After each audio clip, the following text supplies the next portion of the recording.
ñëwoon tey fii Mbàkke ngir ziar la gannaaw bi nga xam ne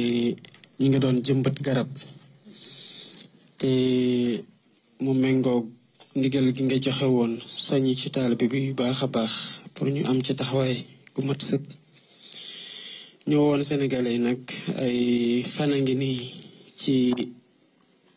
samedi gu njëkk ci weer wu ne ñu génn bokk setal sunu réew. ministre yi di ci génn directeur généraux yi di ci génn premier ministre di ci génn man mii président de la république ma ciy génn di bokk liggéey gi ak sénégalais yëpp. waaye bii yoon nga xamante ne nawet ñëw na dañu ko jagleel gannaaw gu ñu seetalee démb ñu teg ci bés bi tey donte at gu nekk dafa am ci dëkk guñ koy defee ren gi ministère de l'environnement ak de la transition écologique dafa tànn Touba. waaye ku xam lan moo tax ñu tànn Touba tamit dara du la ci bett ndax gannaaw bi nga santaane ñu am taxawaay boobu daf fi am kuréel goo xamante ne taxawaayam dañ koy rafetlu bu baax a baax muy Touba ci kanam.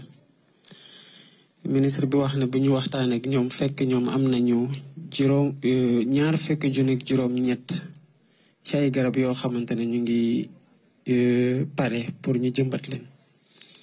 waaye leneen li ci teggu tamit te ñu lay ci sant bu baax a baax ñaan yàlla tamit mu gën laa may wérgu yaram gën laa may gudd fan ndax bi ñu ñëwee fii nga barkeel benn ci garab ay taalibe yu bari dañ ko def seen yëfu bopp di joxe at yi garab ba tax na li waa Touba kanam ci am jotoon am ci ay garab te ñu joxe lim gi sànq dafa gën a bari. kon nag bu yàlla defee ngeen tànnaat bis bii muy ci Sénégal gépp waaye nga tànn Touba defe ko fi xam na loolu ne ngeen fonk Touba ak yëggu ngeen jël Touba moo tax te ba ngeen toogee ba tey seeni ndaw ñu ngi fi jóg guddeeg bëccëg di gëstu di xool lépp loo xam ne jàpp na ne war ngeen ko mën a jàppale sëriñ bi ci liggéey bi. kon mi ngi ñaan liggéey bi nga xam ne sumb ngeen ko te neen xelam dal na ci li tax mu xelam dal ci it mooy gis na ne seen yitte jëpp liggéey la noonu lu ma ko waxee ci laam ñoom seen yitte jëpp liggéey la waaye neen li ko ci gën a ñor rek mooy diine ji nga xam ne gis na ne mi ngi ci yéen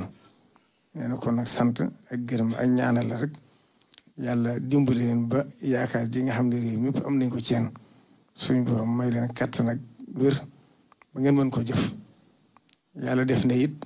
bi sa ndaw ministère environnement ñëwee ci moom Daouda Ngom yëgal ko ne ko